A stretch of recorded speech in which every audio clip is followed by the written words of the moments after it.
Spring is here and people across the country getting ready to travel. Without the right ID, you might find yourself grounded at the airport. Starting in early May, you will need a real ID to board domestic flights. When the real ID requirement kicks in, federal agencies like the TSA will be prohibited from accepting state-issued IDs that do not meet necessary standards. News Channel 11's Belle Johnson explains how Tennesseans can make sure their identification is up to date. What'd you find out, Belle? That's right, Casey. Starting tomorrow, Tennessee residents will have the opportunity to make Saturday appointments at select driver service centers to get their real ID. Johnson City is included on that list, and the deadline to get a real ID is May 7th.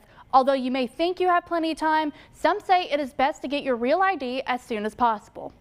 Time is running out to get your real ID before the May 7th deadline.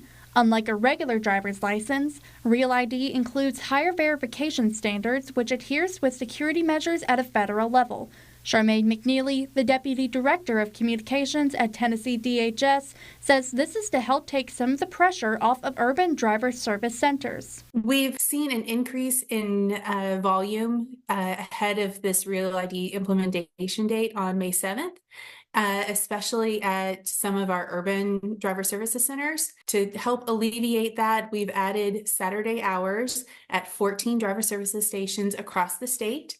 Those who do not have a real ID will need another type of federal ID to be allowed to access certain federal facilities or go through airport security. TSA spokesperson Lisa Farbstein says those who do not have it already should consider getting it soon. You never know exactly when you might need it, so it's really best to have a real ID compliant license or know for sure that you have a valid alternative form of acceptable ID.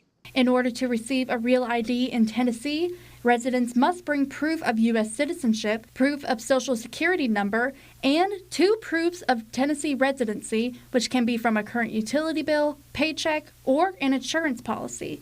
However, McNeely says a real ID is not necessary for everyday activities. Your current credential is going to be just fine for most of the things that you're going to use it for, including driving, voting, purchasing alcohol, things like that. So it is an option to get a real ID. And McNeely also says if you will need to bring a proof of a name change from any point in your life. This can include a marriage license, a court order, or a divorce decree. You can find a full list of all the requirements at our website, wjhl.com.